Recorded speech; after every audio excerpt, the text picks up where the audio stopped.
Okay, we're at 1 after the hour, so let's go ahead and jump in. We want to welcome everyone to the University of Phoenix Educational Equity webinar series. This webinar series was created with the hope to foster a learning environment where we can explore paths to empower individual action toward greater unity and impact change. As a higher education institution with more than 56% underrepresented students employed across different industries, it's our hope to facilitate thought-provoking conversations to prepare and encourage the practice of inclusive leadership in a culturally complex society. So just to give you some insight on today's webinar, today's topic is creating supportive and affirming spaces for transgender communities. In celebration of Pride Month, this webinar focuses on the successes and challenges of the transgender community. The session begins with an introduction to the community, including relevant concepts and terminology, and explores current and historic successes and challenges within this population. We're going to conclude today with an exploration of practices to create safe and affirming trans-inclusive spaces. We're looking forward to hearing from our moderator and panelists today. So if we can go ahead and move to the next slide. Before we move forward, we want to also, excuse me, invite you to join us for our next webinar on July 15th. We'll be examining colorism with Dr. Sarah Webb of Colorism Healing. We'd love for you to join us. You can register using this QR code or via the link in the chat. I'll now turn it over to my colleague, Saray Lopez, so we can go over a little housekeeping before we get started. Good morning, everyone, and good afternoon for many of you in different time zones. Just a few housekeeping items before we get started. We want to make sure that we set the stage for today. Listed here are guidelines we believe essential to fostering respectful conversations. We value your participation in potentially uncomfortable conversations, as this reinforces our willingness to learn and grow. We encourage you to share your experiences and perspective in the chat box. As the discussion is going through and questions come up, please add them to the Q&A box, and we will make sure to try to get as many covered at the end of the discussion. Please be respectful and considerate of all human beings represented in this session. And in addition, we definitely encourage you to connect with one another, share your LinkedIn profile, and any helpful resources related to today's topic. And you should all have an ability to turn on the captions at the bottom of the screen, as well as recording is being done and will be sent to you in probably a week from today. So without further ado, I want to go ahead and introduce our moderator for today. If you can go to the next slide, please. Thank you. Dr. Kimberly Underwood. She serves as University Research Chair for the Center for Workplace Diversity and Inclusion at University of Phoenix. She has numerous publications, conference presentations, and speaking events, including topics surrounding organizational diversity, socialization processes, social justice and inclusion, research methodologies, and diversity within K-12 and higher education. In 2019, she actually published Exploring the Lived Experiences of Transgender Individuals as a Transition Within Traditional Organizations. This is just to mention a few of the number of years of expertise that Dr. Underwood brings with us, and we're so privileged and lucky to have her here with us today and have her be a part of the University of Phoenix and helping us lead this conversation with our esteemed panelists. And without further ado, I'll turn it over to you, Dr. Underwood. Thank you so much, Saray, for that warm introduction. I appreciate it. And also thank you to the audience for taking time out of your busy schedules to be with us today as we have this amazing conversation with amazing panelists. And let me say happy Pride Month to all, whether you're a member or whether you are an ally. Happy Pride Month. And so I want to start with introductions of the panelists. As I said, these are some amazing folk who are doing really great things in the community. So I want to start with Joseph Burwell, and I'm going to ask that you introduce yourselves. I know I couldn't do justice to it, so I want to start with Joseph Burwell. Joseph. Dr. Underwood, thank you for having me here, and all of you from University of Phoenix and everyone listening. Happy Pride Month. I'm certainly enjoying it. I'll introduce myself by saying I'm the founder and director of Peacework Medical. This is a free medical clinic for undocumented LGBTQ folks here in the greater Phoenix area.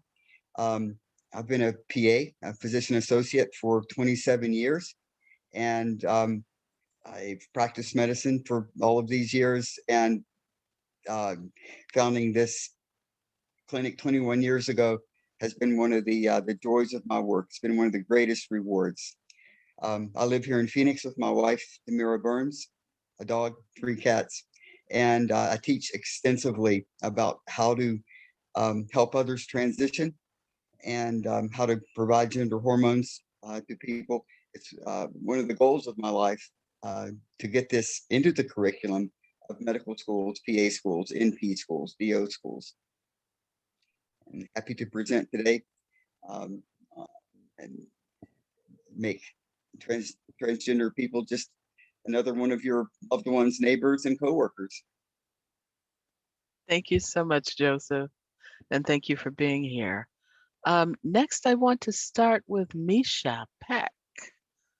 Misha, can you unmute? Hi, I'm Dr. Misha Cohen-Peck. I do mental health. Well, that's part of what I do. So I have a clinical practice. I work with lots of LGBTQ persons all across the lifespan, from children to older adults. I have a PhD in social welfare from University of Washington, an MSW from USC, a degree from Hebrew Union College, blah, blah, blah. I was an activist in the 80s, ACT UP, Queer Nation.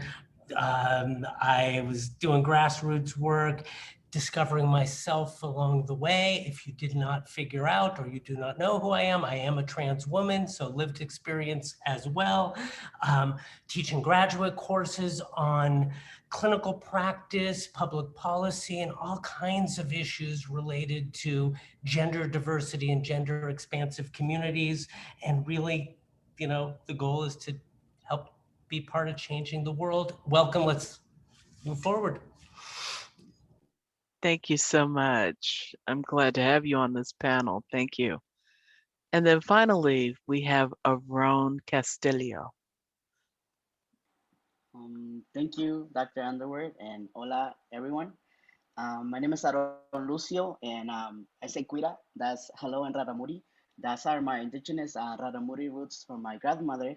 And I immigrated in this country when I was only 9 years old, when the separation of my family and forced my sister and my mother to immigrate.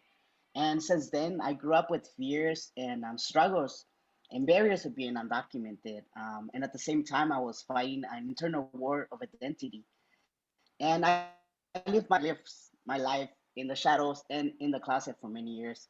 Then my friend introduced me to the organization Transgender Pueblo, where I was connected first with like mutual support, and then I am one of the first patients of our Clínica Liberación, which Joseph and from Peacework and Patch has we collaborate together.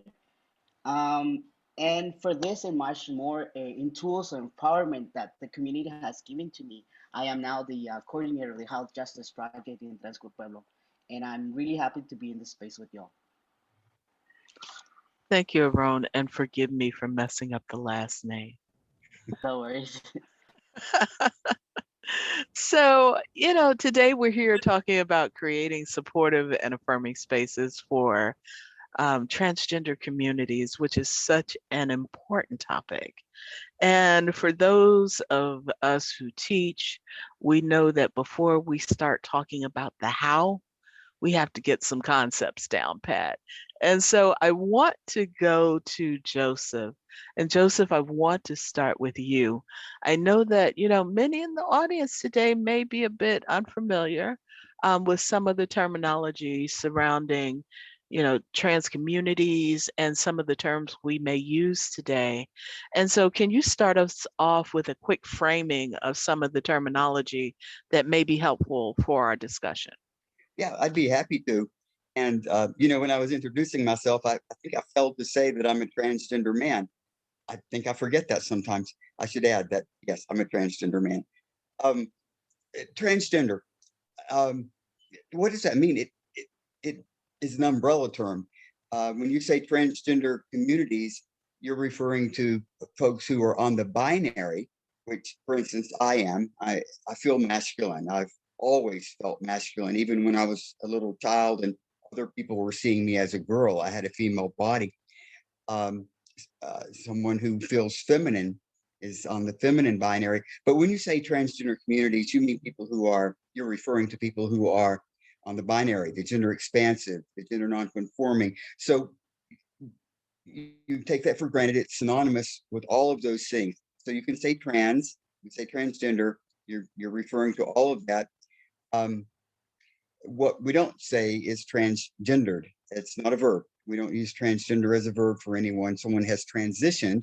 If we need to find a verb, the verb would be transition. I have transitioned. I am transitioning. It takes about 10 years to go through the process.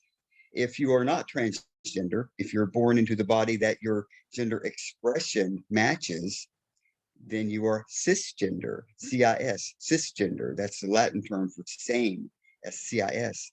So your gender expression that you're expressing most of the time is feminine. If you were born, your natal sex is female, and you're expressing feminine, then you are on the binary for feminine.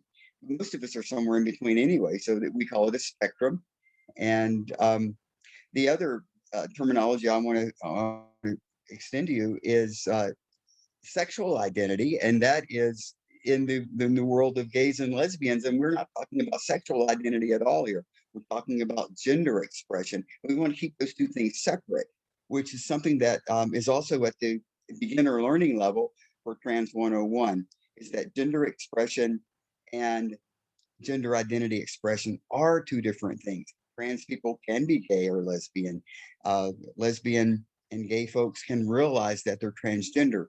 But in terms of understanding the two, they do need to be kept separate to realize they're two different things: gender expression and romantic recognition, which is sexual identity. When we separate these things out, then we can begin to understand who we are in terms of our expression of realizing our bodies, and who we think of ourselves in terms of masculinity or femininity are really separate. Assigned female at birth, assigned male at birth is a place to also understand that. I just saw that pop up in the chat. And those are some very, very basics that we need to get down right at the beginning in order to sort of carry on this conversation. Things begin to make more sense if we have some of this terminology squared away from the beginning. And we here in the West, I know folks are listening from all over, but here in the West, for instance, in Arizona, we also hear the word two-spirit. The Navajo use that quite a bit for folks who are trans, somewhere under the trans spectrum of identities. But those who are not Native wouldn't use that terminology, but you do hear it here and maybe other places where you might be among Native people, or if you're Native yourself, you might hear two-spirit. And I just spoke with a Native organization earlier this week, and they were using that term every time. But that's what I have to say about the basics of terminology. We could go on and on about how to use terminology, but that's some fundamentals that you'll hear over and over again in the ensuing 45 minutes or so. Thank you so much, Joseph. That was very helpful. I appreciate that, and I'm sure the audience does as well. And so, in starting the conversation, and keep in mind today, this is really an informal conversation. Um, Wanting to start with, and as I was thinking about this, where do we start? Trying to think about something that we may be able to relate to as the audience. And so, knowing that there has been this series Pose, that has gotten a lot of visibility over the last couple of years. And it is a series that highlights the gay and the trans communities in the late earlys and the late 80s and early 90s.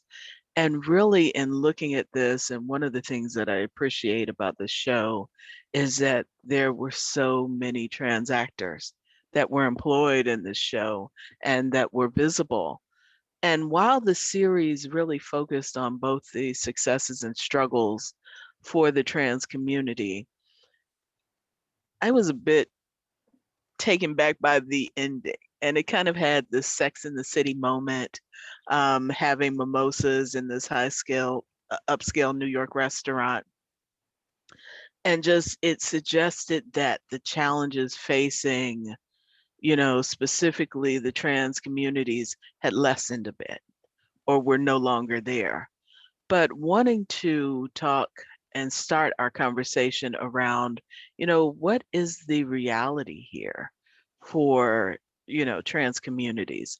And so Joseph and Aram, I know that you both work closely together through the work in your organizations. What is the reality in today's society?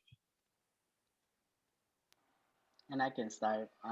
And just like you're saying, Dr. Underwood, it's not all like happy ending, right?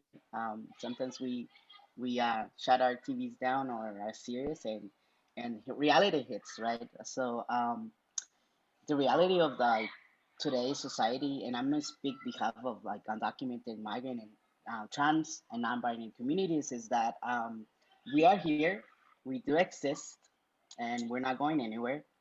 But we have to start building our own autonomous solutions because we are not like we're not we sorry we can't wait sitting down and relying on society or government support, right? Because we're not always the priority of it, and that's the reality. um, but our health needs are always there, are always present. Mental health overall, transitions. So that's why it's really important, as the collaboration of Peace Work, um, Patch, and Transqueer Pueblo to start building, and to generate the community power. This is going to help us and start liberating us, our body, minds from the system that oppress us. And I'll pass it to you, Joseph.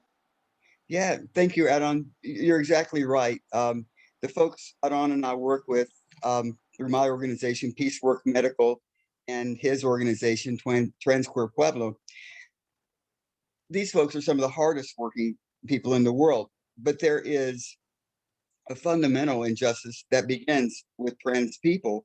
And it's so often because we lose our families so frequently, we lose our homes, we lose our jobs.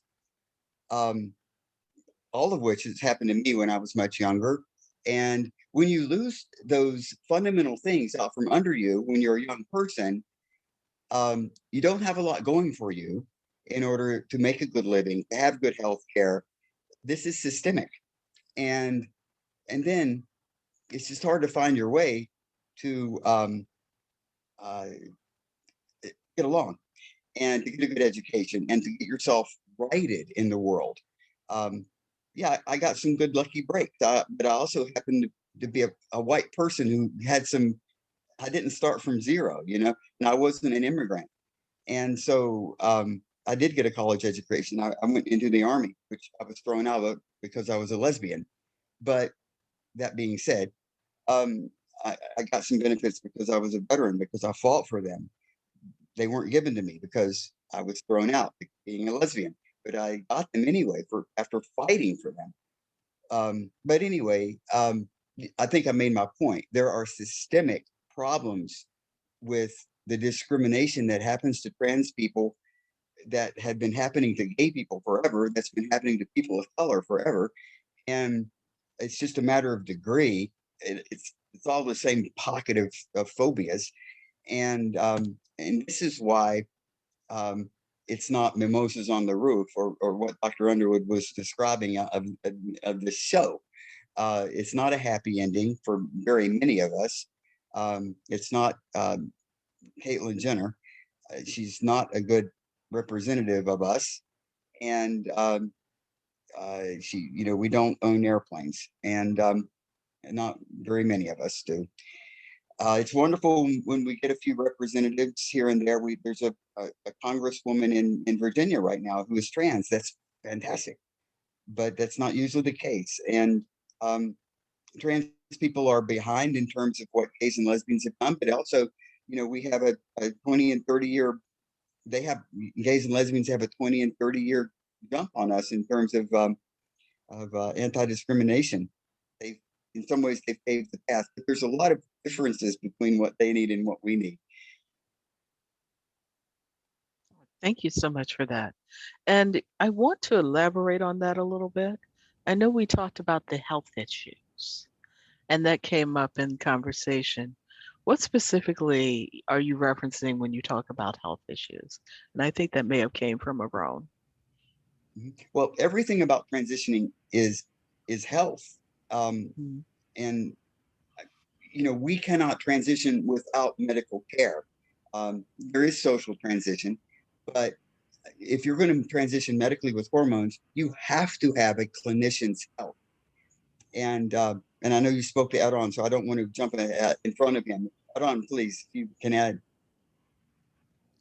Yes, of course. Everything it's health, right? And then health and then well-being goes together, right? Um, Speaking of my own experience, before I was able to be a patient of our Clínica Liberación, I was shut down from even healthcare access because I was undocumented. So, but just like having needed to go, if our communities are also really go to the hospitals when we feel like we're dying, right?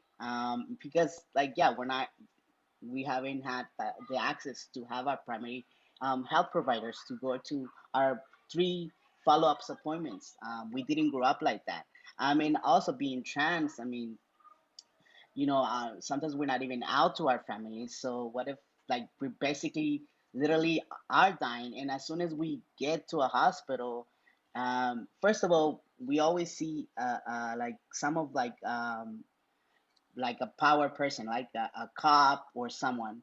And then we face that. A lot of us have already fear of cops. And then we go to get checked out, and me, maybe stepping out as a transgender man, I'm not passing, right? And they don't, a lot of like the medical providers, I'm not educated about it. And they could ask me series of questions that I might be triggered by mental healthness, and they just see me, and as soon as they know that I have a vagina, they want to do like ask me if I'm pregnant, ask me to do a pregnancy test, and I'm there because I broke my arm or something. So this is just all day by day health needs that we face as transgender and non-binary community. Thank you so much for that. And then I know that, mental health and emotional health is such a big part of this as well. Dr. Peck, what are your thoughts here? Can you tell I'm just chomping at the bit to add? You are. So Joseph and Aron have added so many important things, and I've been trying to track as well as reading questions and following the chat that's going on. Trans people of color are 6 times more likely to experience violence from police than a white cisgender person. Suicide rates of trans people, or attempted suicide, about 41% have contemplated suicide and or attempted suicide. And that's in the general population, that's 1.6%. This isn't because being trans causes mental health problems. It's because being transgender in a society that imposes what we call a false binary, a false dichotomy of male, female, causes us to struggle. How do I fit in? Where do I belong? How do I decide which restroom to use? Aaron used the word passing. I tend to use the word blending because if you look at men and women of whether you're trans or cis, we just blend together. There's so many different types and forms and shapes and et cetera, you know, and there's a spectrum and a range of masculinity and femininity. But the experience of being trans can lead to all kinds of mental health challenges secondary to being raised in a world where you know you're not going to be accepted, where that binary is imposed at birth. You know, the doctor says to the parents, you have a beautiful baby boy or a beautiful baby girl. And the two moms or the two dads go, oh, wow, that's wonderful. Note what I just did there. Gender and sexuality are two completely independent spectra that are intimately interrelated. And I like what Joseph did because he really separated them for us, which helps us to understand, but know that it's more complex. So we're talking about my gender, and I'm going to say my because I'm going to talk for a second about myself as an example. I know who I am because my gender identity is up here. But I was born in a nice Jewish family that had some real expectations of who I was supposed to be. And you can see how well the bar mitzvah worked when I was supposed to become a man. Humor aside, my brain had a sense, but my brain wasn't able to say to me when I was 2, 3, 4, 5 years old, Misha, you're really a girl. You're not a boy. They keep telling you you're a boy. So I'm going through these convoluted mental machinations trying to figure out how to make sense of the world around me. And this is something that lots of trans people do as they start to figure out who they are. And then there's this biology going on. The body's developing, puberty, devastating for many trans people. We see more trans girls assigned male at birth coming out as trans earlier because there's no space for a sissy boy. There's no space for a feminine boy. We see lots of trans men assigned female at birth coming out around puberty a little later than the trans girls because because they get to be a tomboy. There's a space socially acceptable in many cultures. Yet when puberty hits, the world teaches them you're wrong and you lose your place. So we see lots of issues, but we led mental health. I want to lead it to physical health, where Joseph was going. So if my brain knows who I am, and my brain is feminine, and there's all kinds of neuroscience and research that supports my brain may have developed more like a female, cisgender female brain than a male brain. So when I'm getting lots of testosterone with puberty, it's like I'm giving my sports car regular unleaded low octane fuel. And when I go and start hormone replacement therapy and start transitioning, not only is my body developing in a way that my brain expected that it would or anticipated, but my brain is operating better because it's like I just gave my sports car high octane fuel.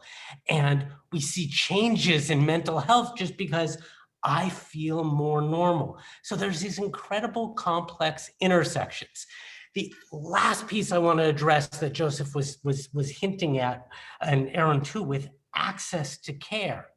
We know there are public policy issues affecting whether or not I'm going to get care. And I know that there's a good number of people who are from Arizona who are here, and it varies across states and in different countries, access to medical care. But let's just talk about the state of Arizona as a wonderful example.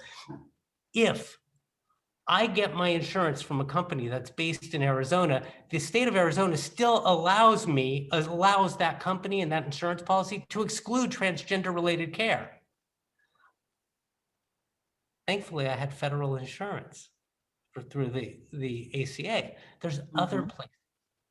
Anyhow, I can go on and on, but I realize I'm going to start dominating, and I want to stop and let the flow continue. Well, Dr. Peck, that was fascinating, but any other panelists want to join on? Well, I mean, I agree with everything Dr. Peck said. My brain was telling me at age 3 and 4 that I was a little boy, and the world was telling me I was not. I didn't want to call myself by my birth name. I wanted people to call me Joe Jeff, a name I just made up, and which is why I call myself Joseph now, and the reason I spell it the way I do, not the way an American would spell Joseph, because that's how you would spell Joe Jeff if you ran the two names together. By the time I started first grade, my mother told the teacher, "You will not call this little girl Joe Jeff. No way." So that my classmates wouldn't call me Joe Jeff, because they'll call you anything you want to be called. They don't care. They're 5-year-old, 6-year-old too. But anyway, you just know your gender when you're little. You know what it is. The rest of the world doesn't agree. I can't tell you how many families I've worked with where there's a young adult or a child, and when we get this child on hormones, one of the first things parents notice is, I've never seen my child smile so much. I get that all the time from parents. I didn't know. I was so worried, and I was trying to protect my child. Are you sure? It's a horrible question to ask a child, and parents want to ask it all the time. How do you know for sure? Horrible. Yet we want to ask it because we want to protect our child. Because we want to protect our child from the violence, from the disproportionate violence that affects trans people, from the discrimination, from microaggressions in the workplace where there's somebody saying, hey, she's really a guy. You know what she probably has between her legs, and all that kind of stuff, which really are aggressive. I don't know why we call them microaggressions. They get under your skin a lot. To violence. Trans women of color are murdered more than any population in this world. Right. You hear people ask parents of gender expansive children, how can you let your child make this decision for him or herself? Let me tell you, gender is not a decision. This child is not making a decision. I would like to say, when did you decide your gender? At what age, cisgender person, did you decide you're a man or a woman? You don't decide on your gender. Your gender is what it is. I didn't decide my gender, and neither did you. Yeah, it's like I want to say to parents, how dare you decide for your child what their gender is when biology is actually going to dictate it, not society. Right. If you try to undecide this, you're making a horrible decision for your child and yourself, because you're going to be parenting a person who is unparentable, very depressed, if not suicidal. A child who doesn't, a trans child who does not have any parental or mentor support is 4 times more likely to be harmful or suicidal. I think Dr. Peck can back me up on that very well-known statistic. And if they have one adult that supports them, that statistics drops back to in line with any other child who isn't transgender in society. So it seems like those societal stereotypes that need to want people to assimilate into those, what are termed traditional norms is a real challenge for, the trans community. And, one of the things that I think about are those persistent misconceptions that we have in society, where either it is, the trans communities have not are not represented in integrated mainstream society and just are off in this one little city by themselves. Or, also one of the misconceptions and stereotypes is that trans individuals are sex workers. So that comes up a lot as well. So while, we have these stereotypes, the reality is that, there are many amazing trans individuals that are doing amazing things. When you look at Dr. Rachel Levine, who is the current United States Assistant Secretary for Health, you have Stu Rasmussen, who is the first openly transgender mayor in the United States. We all know Janet Mock. So writer, TV host, producer, director, these individuals are out there, and it's so many, as the saying goes for the LGBTQ community, we are everywhere, right? So what do you think is needed to change these societal perceptions? And I'll open that up to the group. Let me clarify one thing first. And I'm glad you commented on this, Dr. Underwood, about sex work. Now, I don't know where people are in your beliefs about should sex work be decriminalized, et cetera, and that's not what I'm getting at, though I have my opinions.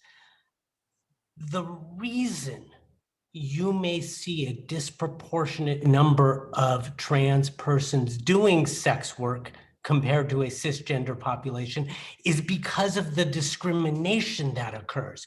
You see trans people who experience more discrimination in the workplace, violence in the workplace, are underemployed, who get paid less than their cisgender counterparts, who have more discrimination finding a job. I mean, just think for a moment about the possibility of my applying for a job. And when I give my resume and they say, wow, Misha really seems great. Let's do our usual background check that we do, because lots of companies do that now, and then we can move forward. And they find all this stuff on Michael David Peck. And now I was just outed, even if I didn't want to be. And many of you may notice that the very first slide that introduced all the panelists used my incorrect name, which, I tell you, I had a reaction for a second. I go, what does it really matter? But it can matter to a lot of people when it comes to your safety and your personal comfort. So we got all sorts of intersecting issues. And if I cannot get adequate employment, or if I had trouble in school because I was bullied, we could just go for hours on bullying as an issue, and then trans people being bullied, queer people being bullied, et cetera. So if there were challenges in the educational system, or if I have challenges because I'm homeless because I was thrown out and I can't afford to pay for school, how is that going to affect my employment? And now you give me this offer that I can make some good money and I get this incredible validation because you want to have sex with me. That's pretty damn enticing. And sex work may be a very appropriate choice for someone who lacks other options. Now I forgot the question. Well, I think Aaron is saying it's a fair option that we want to make safe. Mm. And Dr. Peck, the question was, what do you think is needed to change these societal perceptions?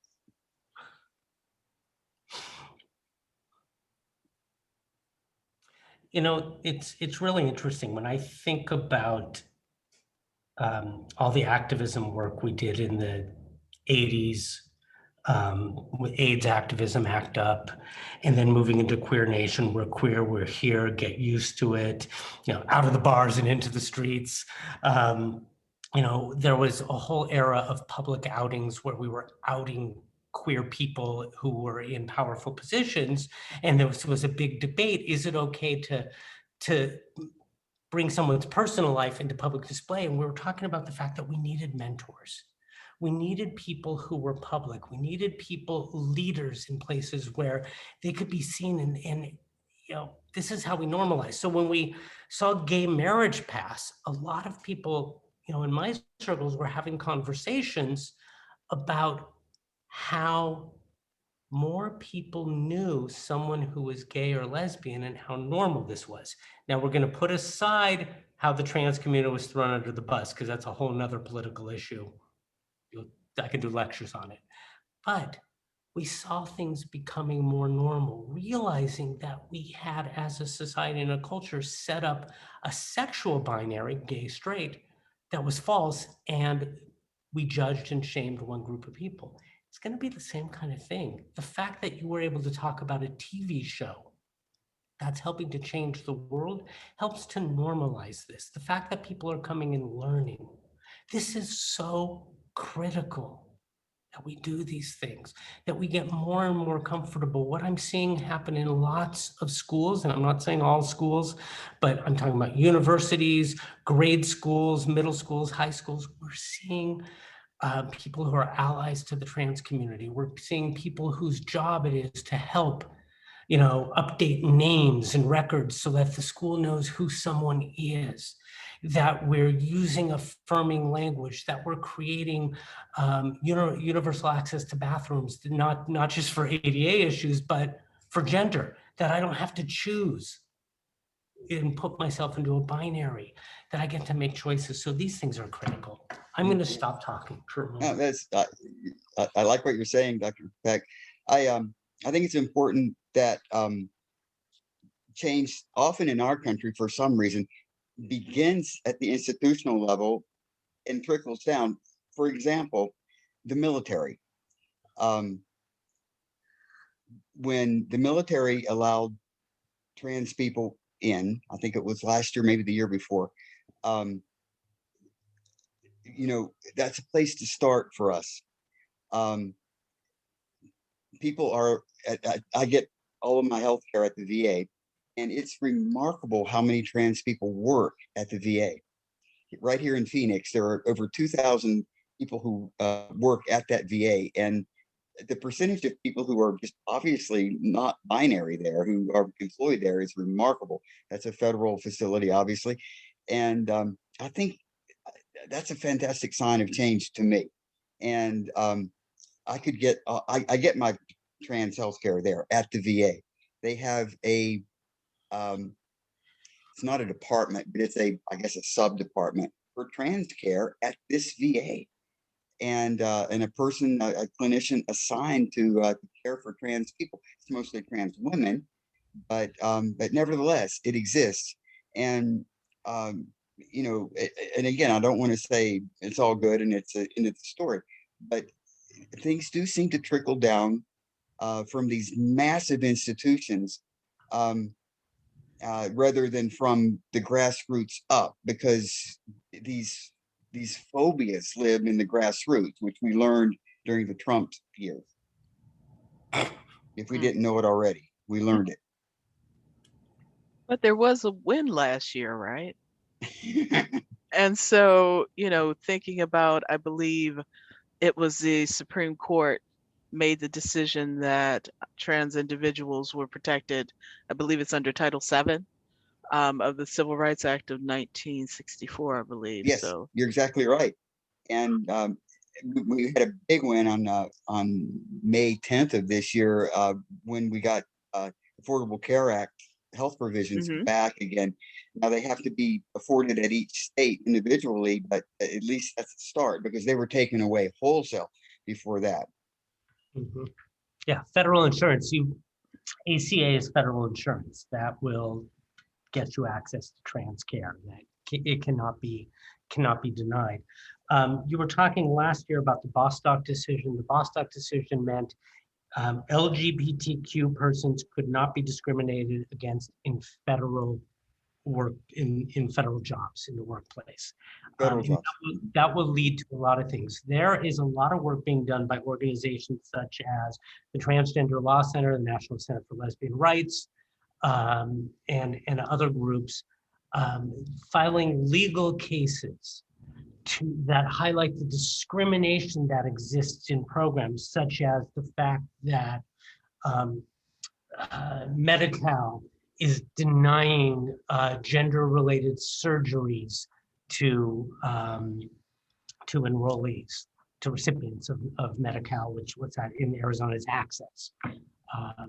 Yeah, there's a lot going on. Your question, I was thinking a lot about it, Dr. Underwood, because it's really a big question, because there's a lot of things that we can do.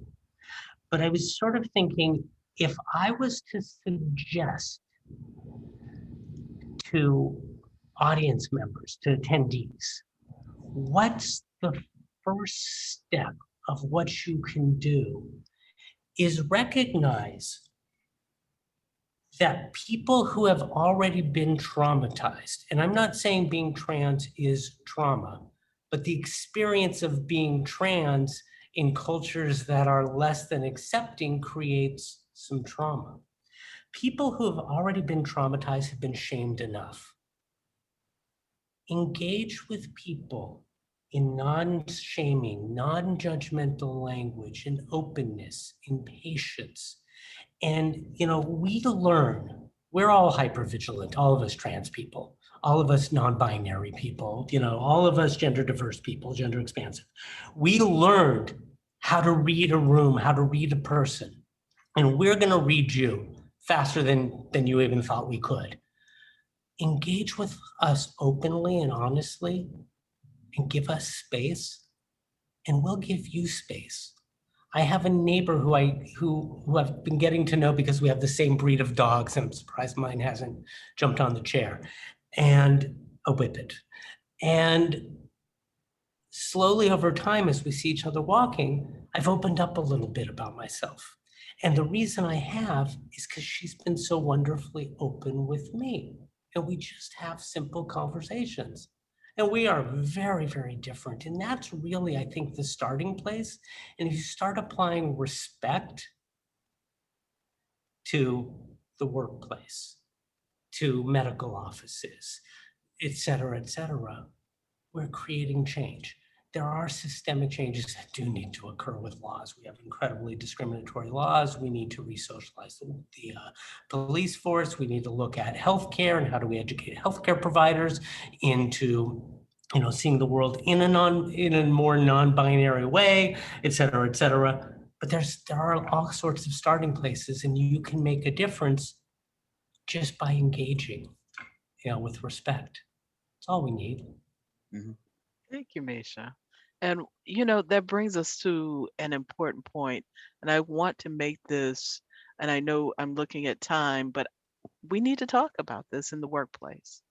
We do have these laws in place. We have these policies in place, and we think that, okay, because we have this law, we're okay. But then, looking at statistics, recently Lambda Legal said, 82% of Fortune 100 companies have transgender inclusive non-discrimination policies.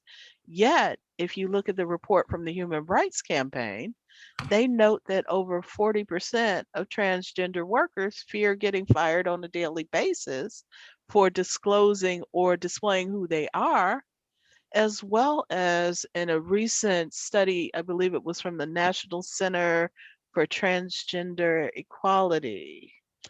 They talked, and I think they put a statistic out of like 25% of transgender individuals report some form of mistreatment at work. So, and then I know Saray talked about my study that I did.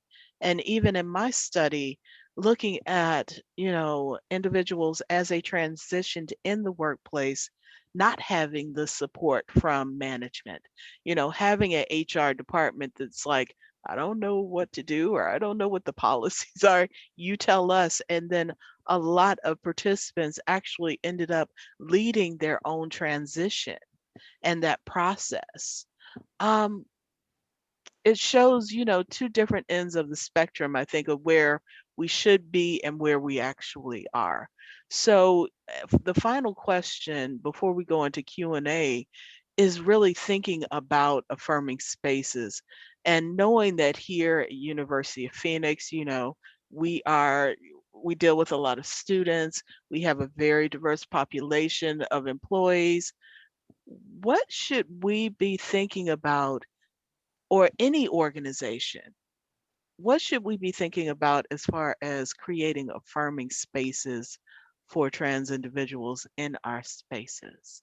And specifically, what constitutes transgender allyship?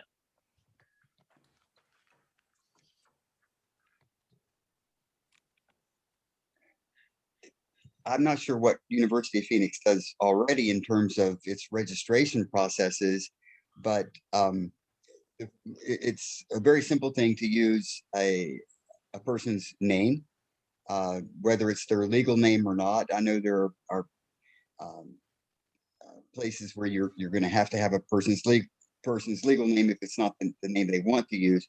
But in a classroom, have the instructors, the professors use the name the person wants to go by.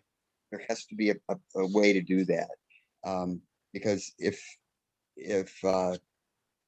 someone is calling me by my birth name and I look like this, or I look on some transition toward looking like this, then and you call me by my birth name, then I'm going to be in some way bullied or discriminated against if I'm an adult student there. I guarantee you that. Bathrooms, if I'm not ready emotionally or physically to go to the men's bathroom yet, early in my transition, then please give me somewhere where I can safely go to the bathroom. And the same goes for women who are transitioning for being a woman. Simple things like that. Somehow it doesn't seem so simple, but it really is. It's not that big a deal. Make safe spaces in this way for your students. Okay. Maybe you're already doing this. I don't know. Make sure your teachers are speaking to, in your psychology classes, maybe are saying the same things we just said in this talk today. Teach about gender dysphoria. I know Dr. Peck talked about gender dysphoria, but I don't think she actually used the words gender dysphoria. You teach high-level classes at University of Phoenix, but even Psych 101 can talk about gender dysphoria. Gender dysphoria is what transgender people suffer from. Being transgender is not a diagnosis. It's not what makes us suffer. Gender dysphoria is what makes us suffer. It's what we treat as Thank you clinicians. so much. These are great thoughts. Thank you so much. I'm looking at the time. I so appreciate each and every one of you. Joseph, Misha, Aaron, thank you so much. I want to give us time to go to the audience. And so I'm going to turn it back over to this amazing team. And, Joseph, I know you asked about what we do here at Phoenix. I will say that Saray, Tandra, Jaleesa, they run the Inclusive Cafe, and they have provided just amazing workshops, amazing resources for us. And so before I turn it over to them, let me say thank you to each one of them for the amazing work that they do as well. Turning it over to Tandra. Thank you, Dr. Underwood. And I can't, in the spirit of her being humble, not mention Dr. Underwood's contribution to our efforts and the help that she provides in educating us, as well as our faculty, on these important topics as well. So I'll jump right into the questions. A few of the questions we were categorizing as we went through.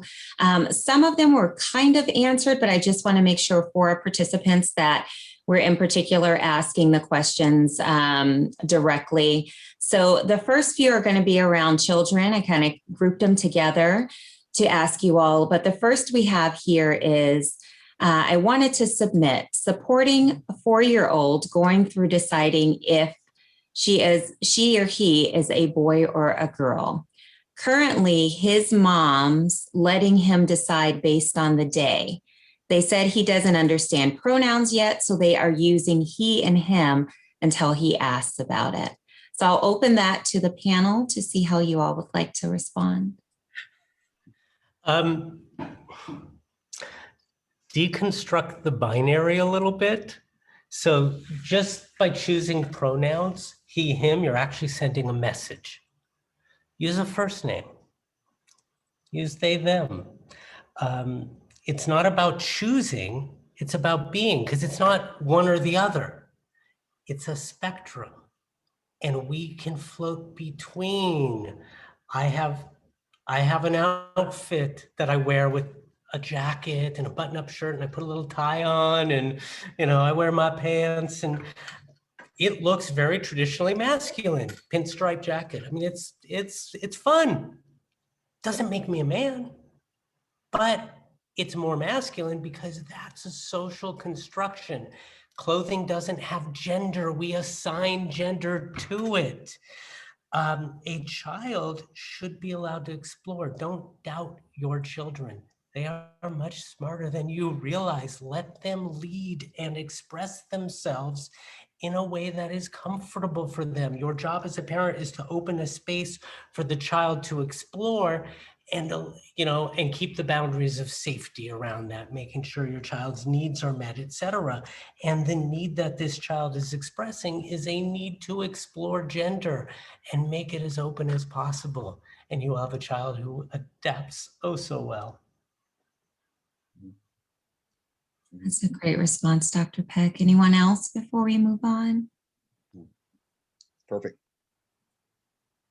So the next question, I know we only have a few minutes, and Joseph, this might be directed to you, but I'm pretty sure that anyone can respond. And the question is, do all trans people transition to their correct gender medically, or do some people continue as their birth gender, but knowing who they are?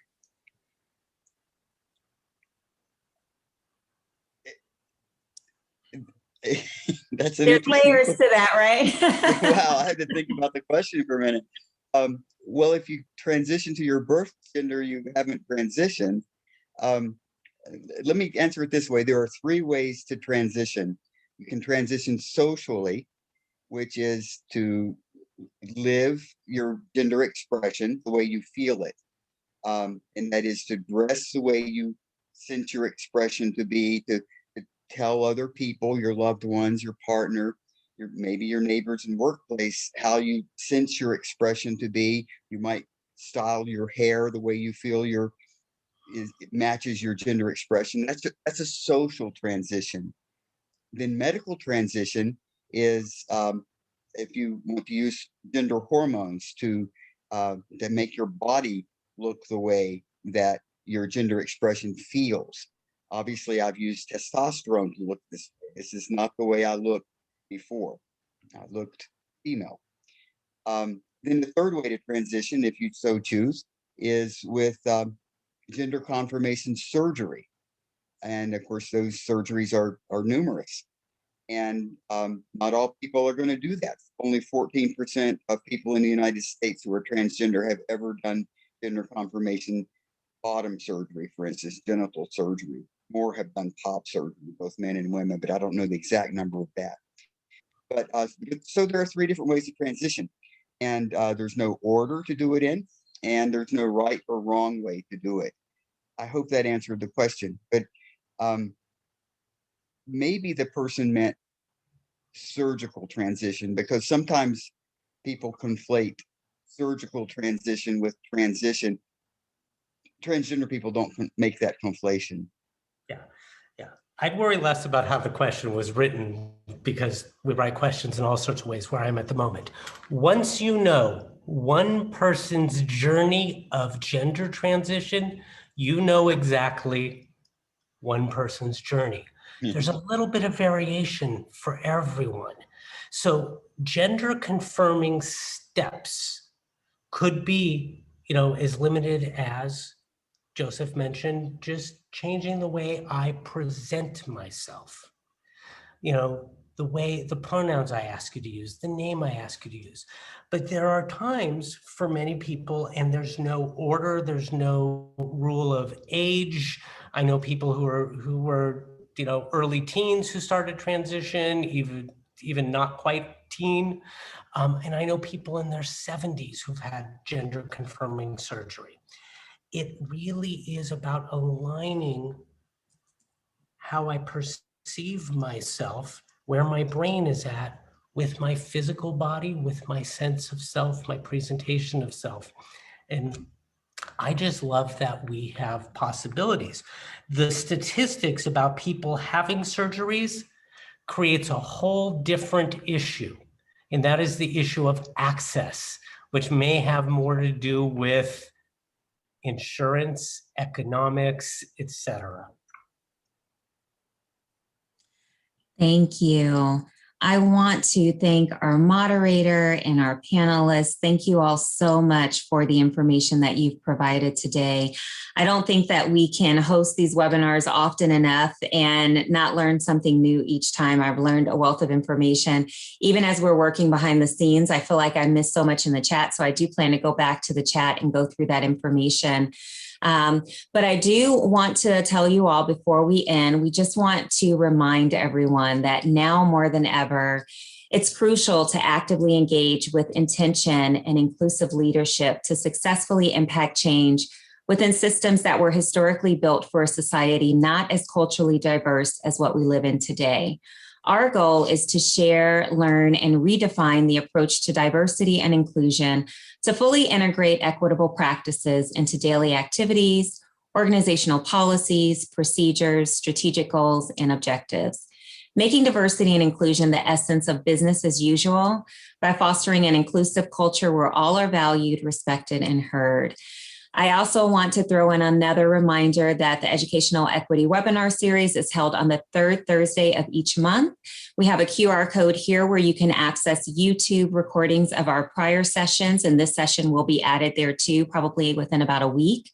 And there's a QR code for our next webinar on July 15th, where we will be examining colorism. Thank you all for joining us today. Thank you to our esteemed moderator and panelists, and you all have a great day and happy Pride Month. Google.